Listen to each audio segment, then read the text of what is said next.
Alright folks, what's the crack? And in today's emblem we have got the Demon, the Pride of Ireland, the Pride of Bray, County Wicklow. It's the Demon, Finn Balor. Let's get right into this straight off the bat.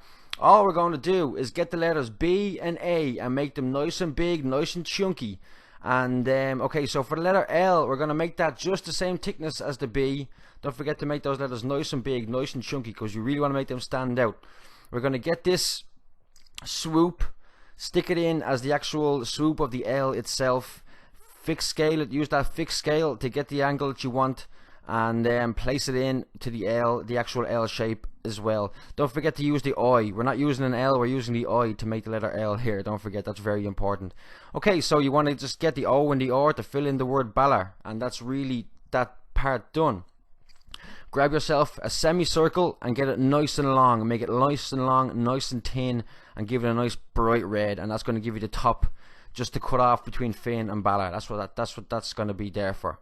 Get a rounded square and make it nice and long, and fill in the same color red as your semicircle, and that's going to give you the actual main color of the red background itself. We can add in all the effects now later on. Simply, next thing to do, we're going to go through every single letter and put a black background on every single one of them. All you have to do by that is just simply take the letter again, copy and paste it, and make that bit bigger by putting a black background on it. Stick what's called a FADA. You're going to learn some Irish here. The FADA above the A, the little flick above the A. Use that little flick swoop thing and put the black background behind that as well, and that's going to give you the FADA above the A. This is probably the trickiest part of the emblem, getting the actual swoops underneath the letter B and the letter R. So we're going to get this swoop object, bring it down to the bottom of the bottom left of the letter B, and just keep on using the fixed scale to get it nice and wide and nice and long and nice and fat. And again, we're just going to get the black layer and we're going to top that off with the white layer. Make each layer smaller as you go.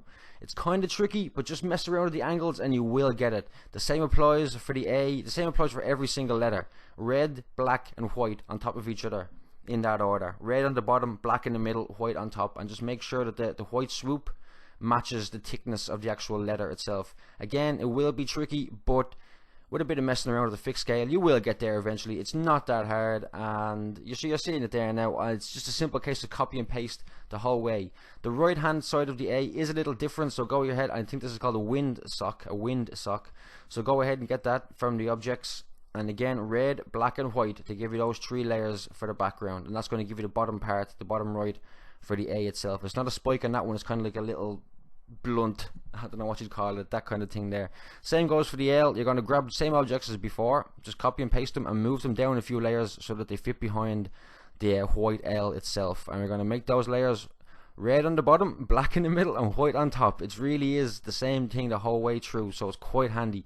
Same goes for the O. Turn it around this time because you want to face it back towards the opposite way you came this time. Red, black and white again. Same again for the bottom left of the R. Red, black and white, can't go wrong.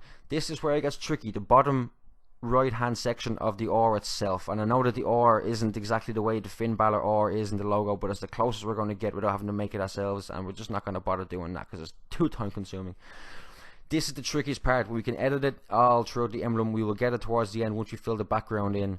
It's going to be similar to the start, just red, black and white. Nice big fat red one. That's what she said. Anyway, get yourself the paintball emblem and move it right down to layer 4, layer 5, and copy and paste these a whole load of times. And this is kind of going to give you that kind of splash effect that he has on the emblem. And maybe 5 or 6 times, put one in the top left, the top right, and about 3 or 4 down the bottom. And that's really going to set this emblem off. The easiest part of the emblem is the Finn on top, F-I-N-N. Simple as that. You can always change the colors to make it a bit darker to stand if you want. We're going to fill them in the end and make them all the same color, but that's essentially the emblem done. You can always do little bits here and there so to finish it off. These are optional, you don't have to do these, but we're going to just cover in the B with white squares, and then on top of them we're going to set the semi-rectangle again, stick them in there, black and red again, and that's going to give you a much more true to the emblem background of what the B kind of looks like. bit more authentic, I think you could say. We're going to do the same for the O, we're going to do the same for the R. Again, for the O we're going to use the rounded square, make the black background first, and then cover it with a red. Copy and paste and just cover it with a red, and it gives you it does set it off a bit more, makes it look a bit more authentic. Same with the red. In goes the white square, red square on top of it, a black square on top of it, and then a red on top of that. Like, it's rinse and repeat the whole way. There's a lot of copy and pasting, which kind of makes this emblem slightly bit easier, and that's it. You throw on a nice calling card with it. I mean, whichever one you have is like, oh well, and that's a bit cartoony for my liking. Whichever you can find that goes well with it, that's way too cartoony for my liking. Something you find something evil. This guy looks well, 50 kills while aiming down the sides, so that's not too bad with certain perk.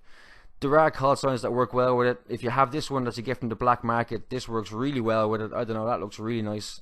So I'm going to stick that on, and that's your Finn Balor. As you can see in the top left, top right, sorry, this looks really well in the game. It really does look really well. So if you can take the time to get this right, you're gonna stand out like a sore thumb in a good way. So hope you enjoyed, folks. Hope you learned something. Take it easy.